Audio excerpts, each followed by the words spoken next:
प्यारे साथियों, स्वागत है आप सभी का F24 क्लासेस पर। देखिए, आज की इस क्लास में हम लेकर के आए हैं 2026 का एक ऐसा मॉडल पेपर जिस मॉडल पेपर को तैयार करके आप लोग मेरे पेपर बच्चों अपने हिंदी के पेपर में बहुत से अच्छे नंबर ला सकते हो। देखिए, आज का जो मेरा कोड है आज का जो मेरा कोड है 801 CL का कोड है, और इस कोड को मेरे पर जो जरूर याद रखना, क्योंकि पेपर देने जाना तो सबसे पहले देख लेना कि क्या ये 801 CL का पेपर है। क्योंकि मेरे पर जो देखो, आज की इस क्लास का पूरा एकदम 100% रियल मॉडल पेपर लेकर के आए हैं, क्योंकि आज की इस क्लास में हम बात करेंगे 2026 का एकदम रियल मॉडल पेपर। और मेरे पर जो बस पेपर को तैयार करके चले जाना है ना। इस पेपर को जैसे ही आप लोग तैयार कर लोगे, 2026 का जैसे आप लोगों का हिंदी का पेपर होगा, तो इस मॉडल पेपर से मेरे पर जो आप लोगों को बहुत से ऐसे प्रश्न देखने को मिलेंगे। यानी कि अगर मैं आप लोग से कह रहा हूं कि जब आप लोग इस मॉडल पेपर को पूरा का पूरा तैयार कर लोगे, ये जो आप लोगों का 2026 का जो हिंदी का पेपर है, इस पेपर को जब आप लोग पूरा एकदम तैयार कर लोगे, तो मेरे पर जो आज की इस क्लास में बिल्कुल अभी जस्ट जिस वीडियो को आप लोग देख रहे हैं, इसी वीडियो से आप लोगों के 70 में 70 नंबर कहीं नहीं गए। मेरे जो बिल्कुल एकदम 100% गारंटी के साथ आप लोगों के 70 में 70 नंबर पक्के हो जाएंगे। देखिए, पूरा एकदम रियल मॉडल पेपर है। इस मॉडल पेपर को मैं इसीलिए सॉल्व करा रहा हूँ ताकि कई बच्चों का भला हो सके और कई बच्चों के यहाँ पर अच्छे अच्छे नंबर आए, तो इसीलिए मैं इस मॉडल पेपर को सॉल्व करा रहा हूँ, है ना। तो देखिए, सबसे पहले अपना कोड देख लेना, पेपर देने जाना अपना कोड देख लेना। यहाँ पर देखो, अब आप लोगों को कुछ भी नहीं करना है। यहाँ पर देखो, आप लोगों का अनुक्रमांक रहने वाला है, यहाँ पर आपका नाम रहने वाला है। तो पेपर देने जाना अपना सबसे पहले देखो अनुक्रमांक लिखना है, यहाँ पर अपना नाम लिखना है। पेपर देने जाना तो सबसे पहले देख लेना यहाँ पर आप लोगों का समय कितना दिया है। समय दिया आप लोगों का 3 घंटे 15 मिनट में आप लोगों को पूरा का पूरा पेपर सॉल्व कर लेना है। पूरा रियल पेपर है। देखो, अब यहाँ पर देखो सबसे पहले नोट दिया है, नोट को पढ़ लेना। नोट देखो क्या करा है कि प्रारंभ के 15 मिनट परीक्षार्थियों को प्रश्न पत्र पढ़ने के लिए निर्धारित है। यानी कि जो शुरुआती के जो 15 मिनट होंगे वो आप लोगों को पढ़ने हैं। अब कई बच्चे क्या करते हैं, वो सीधा डायरेक्ट पेपर को सॉल्व करना स्टार्ट कर देते हैं, और इसके बाद जो एग्जामिनर जो पता चलता है तो आप लोगों के नंबर काट लेता है। इसीलिए सबसे पहले आप लोगों को 15 मिनट पेपर को पढ़ना है कि पेपर में क्या क्या दिया है। देखो, निर्देश दिया है। बिल्कुल पेपर देने जाओगे, ये वाला पेपर आप लोगों को जैसे दिया जाएगा तो सबसे पहले आप लोगों को अपना निर्देश देख लेना है। निर्देश में क्या क्या हमको पढ़ना है, क्या क्या नहीं पढ़ना है। निर्देश नंबर 1 देखेंगे कि सब यह प्रश्न पत्र 2 खंडों में विभाजित होगा। मतलब कि जो प्रश्न पत्र जो आप लोगों का जो रहने वाला है, खंड आ और खंड बा में विभाजित होगा। इस बात का विशेष ध्यान रखना है। पेपर देने जाए तो सबसे निर्देश को पढ़ लें, क्या क्या निर्देश में दिया है, क्या क्या नहीं दिया है। तो पूरा एकदम निर्देश पढ़ लेना। पूरा पेपर सॉल्व कराऊंगा, एक भी प्रश्न नहीं छोड़ूंगा। A to Z, ए से लेकर जेड तक पूरा का पूरा मॉडल पेपर सॉल्व करा दूंगा, कुछ भी नहीं छोड़ूंगा इस मॉडल पेपर में। ताकि मेरा जो टारगेट है 2026 में सभी के सभी बच्चों को हिंदी में 70 में 70 नंबर दिलाना। एक भी नंबर नहीं कटना चाहिए आप लोगों का पूरा 70 में 70 नंबर आएगा, इस बात की मेरी गारंटी है। निर्देश नंबर 2 पढ़ेंगे कि यह प्रश्न पत्र के खंड आ में 20 नंबर के बहुविकल्पी प्रश्न पूछे गए। जो आप लोगों का जो प्रश्न पत्र है, इसमें 20 नंबर का बहुविकल्पी प्रश्न भी पूछा गया है। और फिर इसके बाद देखो, प्रश्न पत्र के खंड बा में 50 नंबर का वर्णनात्मक प्रश्न भी पूछा गया। मतलब 50 नंबर का वर्णनात्मक प्रश्न पूछा गया है। और फिर इसके बाद हमारे निर्देश नंबर 4 पढ़ेंगे कि प्रश्न पत्र में पास होने के लिए कम से कम 23 नंबर आवश्यक है। मतलब आप लोगों को 23 नंबर लाना आवश्यक है। 23 नंबर आप लोगों को लाना आवश्यक है। और फिर इसके बाद देखो, मेरा निर्देश नंबर 5 कह रहा है कि सभी प्रश्नों के अंक उसके सम्मुख अंकित है। मतलब कि जितने भी प्रश्न होंगे, सभी के सभी प्रश्नों के अंक उसके सम्मुख कर दिए गए। अब देखो, यहाँ से हम सबसे पहले बात करेंगे, आप लोगों का पूछा जाएगा खंड आ, जिसमें से हमसे पूछा जाएगा बहुविकल्पी प्रश्न खंड आ। तो बहुविकल्पी प्रश्न कितने होंगे? 20 आप लोगों से पेपर में बहुविकल्पी प्रश्न पूछे जाएंगे। बस यही वाले बहुविकल्पी प्रश्न तैयार करके चले जाओ, और यही सब कुछ आप लोगों को बोर्ड एग्जाम में मिल जाएगा। मतलब जब आप लोग इस वीडियो को पूरा का पूरा देख लोगे, सारे के सारे बहुविकल्पी प्रश्न करके आओगे, एक भी बहुविकल्पी प्रश्न नहीं छोड़ोगे, मेरे पर जो मैं आप लोगों से गारंटी ले रहा हूँ, 101% गारंटी मैं आप लोगों से ले रहा हूँ। बिल्कुल जैसे आप लोग इसके सभी के सभी बहुविकल्पी प्रश्नों को तैयार कर लोगे, जैसे ही आप लोग बोर्ड एग्जाम में बैठोगे, सभी के सभी प्रश्न आप लोगों को मिल जाएंगे। और यहाँ पर देखो, सबसे पहले देखो, इस मॉडल पेपर के बारे में अगर हम बात करें तो 20 प्रश्न पूछे जाएंगे, जिसमें से 5 प्रश्न जो होंगे आप लोगों के गद्य से पूछे जाएंगे। और फिर इसके बाद 5 प्रश्न जो होंगे पद्य से पूछे जाएंगे। और बचा जो आप लोगों का 10 नंबर जो बचा, वो आप लोगों को पूछा है। देखो, जैसे उपसर्ग हो गया, तत्सम तद्भव हो गया, पर्यायवाची शब्द हो गया, और संस्कृत से एक प्रश्न पूछा जाएगा। तो इन सब मिलाकर आप लोगों का 20 नंबर आप लोगों के यहाँ से बन जाता है। तो अब हम स्टार्ट करते हैं आप लोगों का बहुविकल्पी प्रश्न। वो बहुविकल्पी प्रश्न जो आप लोगों को सीधा डायरेक्ट पेपर में टकराने वाले हैं। अब देखो, यहाँ से हम पूरा का पूरा आप लोगों का मॉडल पेपर सॉल्व कराने वाले हैं। बिल्कुल सेम पूरा का पूरा पेपर ऐसा ही आप लोगों का आएगा जैसा आप लोग देख रहे हैं यहाँ पर। सबसे पहले हम बात करेंगे प्रश्न नंबर 1 के बारे में। प्रश्न नंबर 1 देखो हमसे क्या कह रहा है। प्रश्न नंबर 1 को देखेंगे, जिस पर आधारित हमसे 4 ऑप्शन दिए गए हैं। Option number 1, option number 2, option number 3, option number 4। Paper देने जाओगे तो पहला प्रश्न आप लोगों को ऐसा ही दिया जाएगा, पहला प्रश्न आप लोगों का ऐसा ही आएगा, जिसमें से प्रश्न जो रहने वाला आप लोगों का 1 नंबर का प्रश्न रहेगा, पूरा सेम बस पढ़ करके चले जाना, पूरा पेपर तैयार करके चले जाना। पहला प्रश्न करें कि निम्नलिखित कथनों में से कोई एक कथन सही है, उसे पहचान कर लिखो। अब कौन सा ऐसा कथन सही उसे जिसे हमें पहचान कर लिखना है, तो 4 ऑप्शन देख लो, 4 ऑप्शन देख लो कौन कौन से 4 ऑप्शन हैं। पहला ऑप्शन है कि जयशंकर प्रसाद प्रसिद्ध समालोचक हैं, दूसरा ऑप्शन है कि डॉक्टर राजेंद्र प्रसाद प्रसिद्ध उपन्यासकार हैं, तीसरा ऑप्शन है कि रामचंद्र शुक्ल प्रसिद्ध निबंधकार हैं, चौथा ऑप्शन है कि भगवत शरण उपाध्याय कवि के रूप में विख्यात हैं। तो इसका जो राइट आंसर होगा, जैसे आप लोगों के पेपर में ये वाला प्रश्न आए, तो जैसे ही ये वाला प्रश्न आए आप लोगों को हमेशा देखो तीसरा ऑप्शन को सही कर देना, तीसरे ऑप्शन को सही करके चले आना, 1 नंबर मिल जाएगा। कि रामचंद्र शुक्ल कौन है, तो रामचंद्र शुक्ल एक प्रसिद्ध निबंधकार को जाएंगे। तो ऑप्शन नंबर 3 हमारा बिल्कुल सही हो जाएगा, ऑप्शन नंबर 3 को सही करके चले आना कि रामचंद्र शुक्ल एक प्रसिद्ध निबंधकार हैं। तो मेरे प्यारे बच्चों देखो हमारा कौन सा, ऑप्शन नंबर 3 हमारा पूरा क्लियर सही हो जाएगा, ऑप्शन नंबर 3। तो ऑप्शन नंबर 3 को सही करके चले आना। अब देखो बात करते हैं प्रश्न नंबर 2 के बारे में। प्रश्न नंबर 2 देखो हमसे क्या पूछा गया है कि प्रश्न नंबर 2 हमसे पूछा गया है कि गुनाहों का देवता उपन्यास के लेखक कौन हो जाएंगे। ये भी हमारे पेपर में 1 नंबर का आएगा, क्योंकि पेपर तो मिल ही चुका है, क्या दिक्कत। अब देखो इसका ऑप्शन नंबर पहला दिया है कि धर्मवीर भारती, ऑप्शन नंबर 2 दिया है कि जयशंकर प्रसाद, ऑप्शन नंबर 3 दिया प्रेमचंद्र, ऑप्शन नंबर 4 दिया इलाज चंद्र जोशी। तो ये वाला प्रश्न ये भी हमारा 1 नंबर का पूछा जाएगा, है ना। तो 1 नंबर ये वाला प्रश्न पूछा जाएगा, तो इसका जो राइट आंसर हो जाएगा धर्मवीर भारती। पेपर देने जाना तो जैसे आप लोगों को ये वाला पेपर दिया जाए तो आप लोगों को धर्मवीर भारती को ही सही करना है ना, क्योंकि मेरा जो टारगेट है 70 में 70 नंबर, एक भी नंबर नहीं कटना चाहिए, पूरा सेम। देखो जैसा का पेपर हम लेकर आए, जैसा पेपर हम लेकर के आए बिल्कुल सेम ऐसा ही पेपर आप लोगों को बोर्ड एग्जाम में दिया जाएगा। प्रश्न नंबर 3 को देख लो क्या कह रहा है कि प्रेमचंद्र अपने घर में किस विधा की रचना है। प्रश्न नंबर 3 देखो कि प्रेमचंद्र अपने घर में किस विधा की रचना है। तो मेरे पैर बच्चों लगा देना, जीवनी को सही कर लेना, जीवनी को सही करके चले जाना, बस 1 नंबर मिल जाएगा, क्योंकि ये जो है हमारे पेपर में इस बार 1 नंबर का पूछा जाएगा। तो प्रेमचंद्र अपने घर में किस विधा की रचना, तो जीवनी विधा की रचना है। अब देखो प्रश्न नंबर 4 देखो क्या करें, पूरा पेपर सॉल्व कराएंगे क्योंकि पेपर तो मिल ही गया है, पूरा सेम ऐसा ही पेपर आएगा आप लोगों का। कि ईर्ष्या तूना के मृमंसे के रचनाकार कौन है, इससे ईर्ष्या तूना के मृमंसे के रचनाकार कौन है, ये भी हमारा 1 ही नंबर का आएगा। ऑप्शन नंबर 1 दिया है रामधारी सिंह दिनकर, ऑप्शन नंबर 2 दिया है doctor Rajendra Prasad, option number 3 दिया प्रताप नारायण मिश्र, ऑप्शन नंबर 4 दिया आचार्य रामचंद्र शुक्ल। तो ये हमारे देखो 4 ऑप्शन दिए गए हैं, लेकिन 4 ऑप्शन में से आप लोगों को सही करके चले आना है। रामधारी सिंह दिनकर को सही करके चले आना, मेरे पर जो 1 नंबर मिल जाएगा। तो एक नंबर मिलाकर आप लोगों के पूरा का पूरा 20 नंबर, मतलब 20 नंबर ऐसे ही पक्के कर देंगे इस वीडियो में। अब प्रश्न नंबर 5 देख लो क्या कह रहा है। प्रश्न नंबर 5 हमसे करें कि निम्न में से कौन सा नाटककार शुक्ल युग का है। Very very most important question मेरे पर जो, बस देखो पूरा का पूरा लीक हो गया पेपर, 1 नंबर का ये भी पूछा जाएगा। तो ऑप्शन नंबर 1 दिया लक्ष्मी नारायण मिश्र, ऑप्शन नंबर 2 दिया हरि कृष्ण प्रेमी, ऑप्शन नंबर 3 दिया सेठ गोविंद दास, ऑप्शन नंबर 4 दिया उपयुक्त सभी। तो पेपर में जैसे ही ये वाला प्रश्न आए तो आप लोगों को उपयुक्त सभी पर टिक लगा देना, उपयुक्त सभी पर टिक करना है ना। तो इस तरीके से हमारा देखो प्रश्न नंबर 5 हमारा भी कंप्लीट हुआ। और फिर इसके बाद हम बात करते हैं जो हमारा प्रश्न नंबर 6 देखो।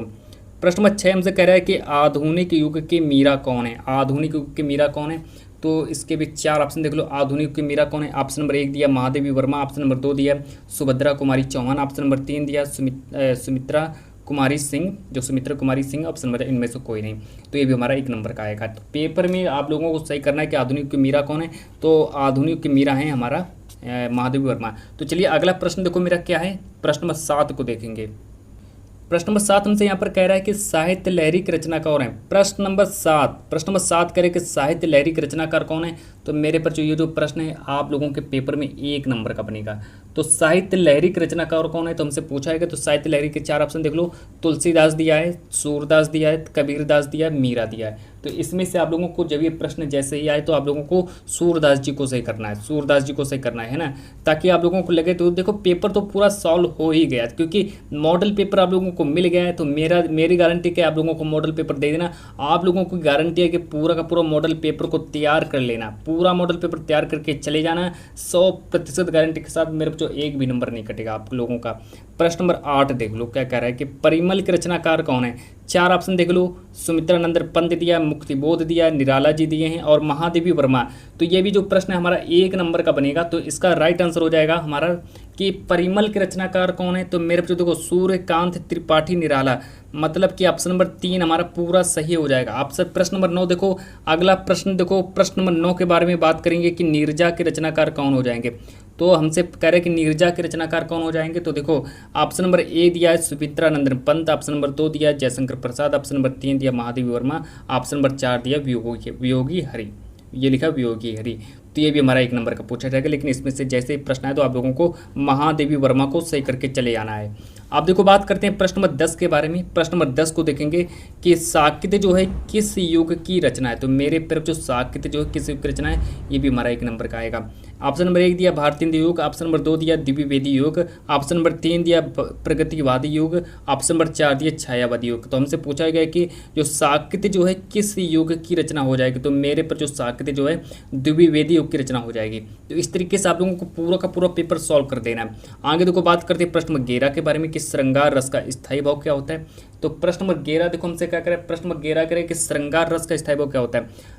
रति दिया है, उत्साह दिया है, हर्ष दिया है, भय दिया है और 1 नंबर का आएगा। लेकिन आप लोगों को इसमें से रति को सही करना है, क्योंकि श्रृंगार रस का स्थायी भाव रति ही होता है मेरे पर जो है ना। तो इस तरीके से पूरा का पूरा पेपर सॉल्व करके चले आना, पेपर तो मिल ही गया। आप देखो बात करते हैं प्रश्न नंबर 12 के बारे में कि वह सरल विरल काली रेखा तम के तागे से जो हिलडुल में कौन सा अलंकार हो जाएगा।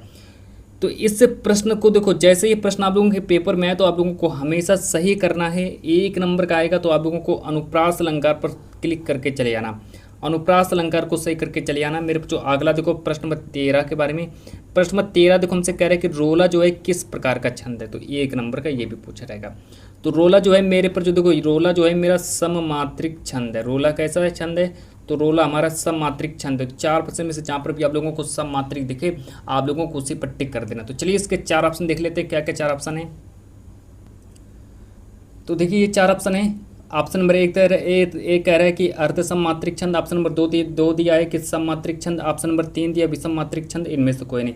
तो मैं तो आप लोगों को बता चुका हूं कि रोला जो है हमारा सममात्रिक प्रकार का छंद है। लेकिन प्रश्न नंबर 14 के बारे में अगर हम बात करें कि प्रश्न नंबर 14 कह रहा है कि आकर्षण शब्द में उपसर्ग का प्रयोग हुआ है। तो ये तो बहुत ही सरल है, 1 नंबर का आएगा। तो जहाँ पर भी अगर हमें आकर्षण में देखो सबसे पहले आगे आ दिया है, बड़ा आ दिया, तो हमें हमेशा उस शब्द को चयन करना है जिसमें से बड़ा आ दिया है। तो बड़ा आ देखो कहाँ है, तो ये हमारा यहाँ पर लिखा बड़ा है ना। तो ये हमारा ऑप्शन नंबर 3 हमारा सही हो जाएगा। इसमें उसको कोई दिक्कत नहीं, इसमें समझाने की कोई बात ही नहीं है क्योंकि पूरा का पूरा रियल मॉडल पेपर है। आगे देखो प्रश्न नंबर 15। प्रश्न नंबर 15 देखो हमसे कह रहे हैं कि गंगा का पर्यायवाची शब्द क्या होता है। गंगा का पर्यायवाची शब्द हमसे पूछा गया पेपर में, 1 नंबर का बनेगा प्रश्न। ऑप्शन नंबर ए दिया सुर सरिता, ऑप्शन नंबर 2 दिया सरिता, ऑप्शन नंबर 3 दिया नदी, ऑप्शन नंबर 4 इनमें से कोई नहीं। तो मेरे पर जो देखो गंगा का पर्यायवाची शब्द पूछा गया तो गंगा का पर्यायवाची शब्द हो जाएगा सुर सरिता। ऑप्शन नंबर पहला सही हो जाएगा पूरा एकदम। आप देखो बात करते हैं प्रश्न नंबर 16 के बारे में। प्रश्न नंबर 16 को देखेंगे मेरे पर जो 16 का देखो प्रश्न कि नेह तद्भव शब्द का तत्सम रूप क्या होता है। ये भी जो प्रश्न है हमारे पेपर में 1 नंबर का बनेगा। तो नेह शब्द का तत्सम रूप क्या होता है। तो 4 ऑप्शन दिए, नवीन दिया, नक्षत्र दिया, स्नेह दिया, निष्ठुर दिया है। लेकिन आप लोगों को स्नेह को सही करना है, स्नेह को सही करना है ना। तो इस तरीके से देखो प्रश्न नंबर 17 को देखेंगे। प्रश्न नंबर 17 हमसे करें कि राधा कृष्ण में कौन सा समास हो जाएगा। ये भी हमारा 1 ही नंबर का बनेगा। ऑप्शन नंबर 1 दिया है कि द्वंद्व समास, ऑप्शन नंबर 2 दिया द्विगु समास, ऑप्शन नंबर 3 दिया बहुब्रीहि समास, ऑप्शन नंबर 4 दिन में से कोई नहीं। लेकिन हमसे पूछा गया कि राधा कृष्ण में कौन सा समास हो जाएगा। तो देखो ये राधा कृष्ण में हमेशा मेरे पर जो देखो जैसे प्रश्न है आपके पेपर में, और यहाँ पर आप लोगों को अपना द्वंद्व समास को ही सही करना है। प्रश्न नंबर 18 देखो, प्रश्न नंबर 18 से कह रहा है कि तद शब्द की चतुर्थी विभक्ति एक वचन पुल्लिंग का रूप क्या होगा। 1 नंबर का ये भी आएगा। तो यहाँ पर हमसे पूछा है कि तद शब्द की चतुर्थी विभक्ति, उसकी चतुर्थी विभक्ति क्या होगी। तो यह सब कुछ मिलाकर के आप लोगों को इसको सॉल्व करना है। लेकिन प्रश्न नंबर 18 का जो मेरा राइट आंसर हो जाएगा, जो हमारा ऑप्शन नंबर 2 जो दिया है तस्मय, तस्मय हमारा पूरा सही ऑप्शन हो जाएगा। अब देखो बात करते हैं प्रश्न नंबर 19 के बारे में कि मोहन गीत गाता है रचना की दृष्टि से किस प्रकार का वाक्य है। अब देखो ऑप्शन नंबर 1 दिया मिश्रित वाक्य है, ऑप्शन नंबर 2 दिया संयुक्त वाक्य है, ऑप्शन नंबर 3 दिया सरल वाक्य है, ऑप्शन नंबर 4 दिया इनमें से कोई नहीं। तो ये भी हमारा 1 नंबर का बनेगा, है ना। तो इस तरीके से देखो अब जो प्रश्न नंबर 19 का हमारा सही जवाब हो जाएगा सरल वाक्य हमारा सही हो जाएगा। अब ये देखो हमारे 1 नंबर के सब प्रश्न पूछेंगे, 1 नंबर का ये भी। प्रश्न नंबर 20 कह रहे हैं कि राम पढ़ता है, इस वाक्य में राम पद क्या हो जाएगा। तो राम पढ़ता है इस वाक्य में राम पद क्या हो जाएगा, उद्देश्य हो जाएगा।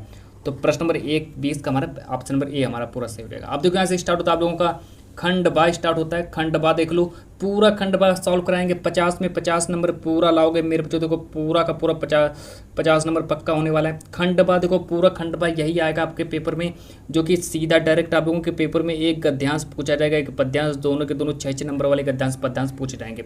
तो सबसे पहले देखो यहाँ पर हमसे दिया है कि निम्नलिखित गद्यांश पर आधारित 3 प्रश्नों के उत्तर दीजिए। गद्यांश पर आधारित 3 प्रश्नों के उत्तर देने हैं, और यहाँ पर 3 प्रश्न भी हम आप लोगों को बताएंगे कि कौन कौन से 3 प्रश्न दिए गए हैं। आप देखो सबसे पहले इसको पढ़ेंगे कि आज विज्ञान मनुष्यों के हाथों में अद्भुत और अतुल शक्ति दे रहा है। उसका उपयोग एक व्यक्ति और समूह के उत्कर्ष और दूसरे व्यक्ति और समूह के गिराने में होता ही रहेगा। इसलिए हमें उस भावना को जागृत रखना है, और उस भावना को जागृत रखने के लिए कुछ ऐसे साधनों को भी हाथ में रखना होगा। पूरा का पूरा पढ़ लेना पहले, जो अहिंसात्मक त्याग भावना को प्रोत्साहित करें और भोग भावना को दबाए रखें। नैतिक अंकुश के बिना शक्ति मानव के लिए हितकर नहीं होती, वह नैतिक अंकुश या चेतना भी भावना ही दे सकती है। यही उस शक्ति को परिमित और कर सकती है और उसके उपयोग को नियंत्रित भी कर सकती है। पूरा देखो सेम यही वाला गद्यांश आपके पेपर में पूछा जाएगा। तो देखो सबसे पहले क्या करना है, इसका उपयुक्त गद्यांश का पाठ और लेखक का नाम बताना है, तो 2 नंबर का ये आएगा। रेखांकित अंश की व्याख्या कर देनी है, 2 नंबर का ये आएगा। देखो पूरा का पूरा मैं सॉल्व कराऊंगा प्रश्न। अब देखो उपयुक्त गद्यांश के पाठ और लेखक का नाम बताना है, तो उपयुक्त गद्यांश के पाठ और लेखक का नाम बताए, तो पाठ का नाम हो जाएगा, यहाँ पर मैं लिख दे रहा हूँ, पाठ का नाम हो जाएगा भारतीय संस्कृति।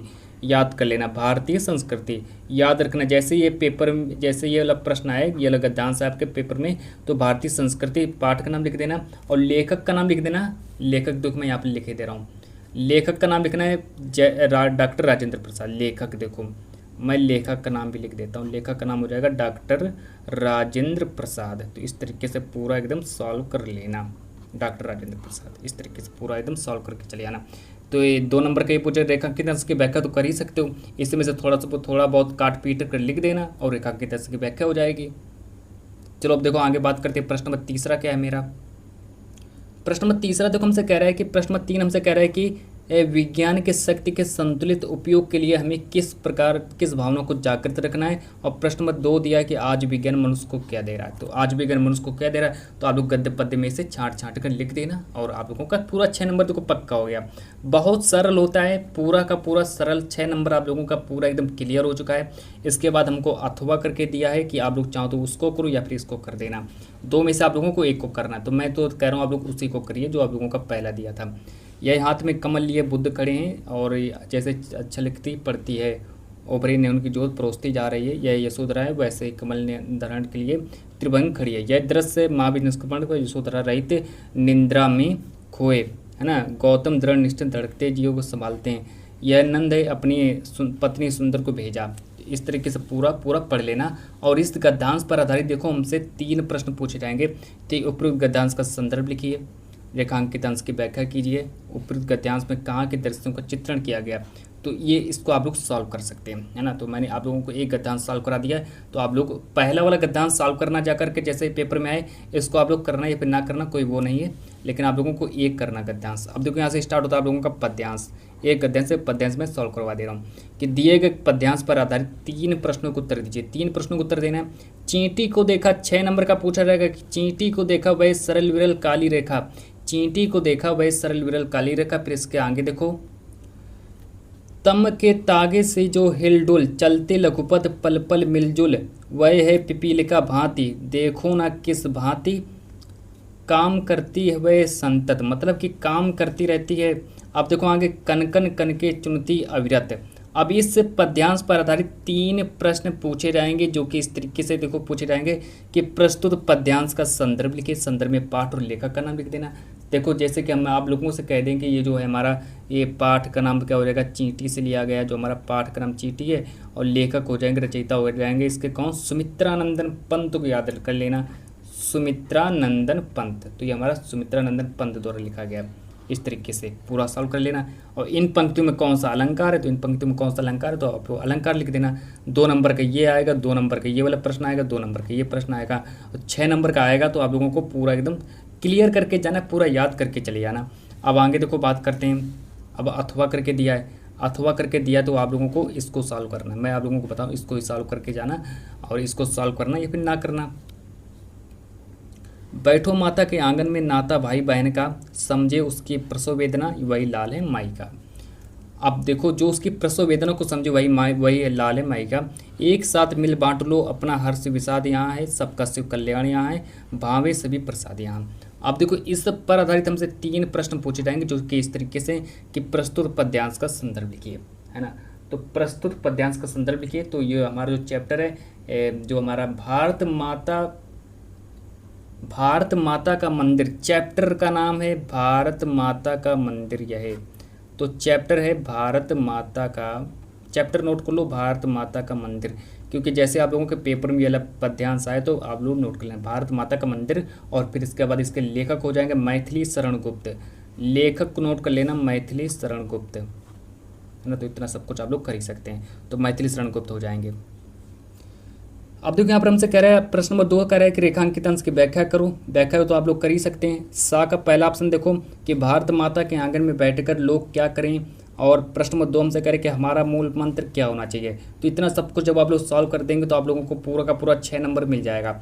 आप देखो, यहाँ पर बात करते हैं प्रश्न नंबर 3 के बारे में। प्रश्न नंबर 3 देखो, हमसे कह रहा है कि निम्नलिखित संस्कृत गद्यांश का संदर्भ सहित हिंदी में अनुवाद करो। अब आपके पेपर में संस्कृत का गद्यांश पूछा जाएगा, जो कि पेपर में सीधा डायरेक्ट 5 नंबर का पूछा जाएगा।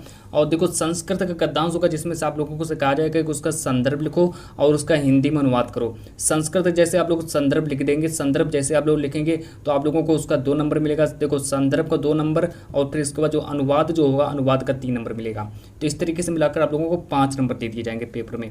लेकिन यही वाला गद्यांश आएगा संस्कृत का, इसको आप लोग सही से तैयार कर लेना कि वाराणसी सुविख्याता प्राचीना नगरी एवं विमल सलिल तरंगाया गंगाया कूले स्थिता अस्य घट्टानां वलयकृति पंक्ति धवलायं चंद्रिकायं राजते आगणिता पर्यटका सुदूरेभ्यः देशेभ्यः नित्यम अत्र आयान्ति अस्य घट्टानां च शोभाम विलोक के इमाम बहु प्रशंसन्ति। पूरा इंपॉर्टेंट है, इसको पूरा तैयार कर लेना। वाराणसी चैप्टर से लिया गया है, तो आप लोग किताब या फिर कहीं से भी देख करके इसका आंसर नोट कर लेना। आगे देखो, अथवा करके दिया है कि आप लोग चाहें तो इसको भी कर सकते हैं या फिर इसको कर दें, 2 में से एक करना है। तो मैं आप लोगों से ये कहूँगा कि आप लोग इसको ही सॉल्व करना।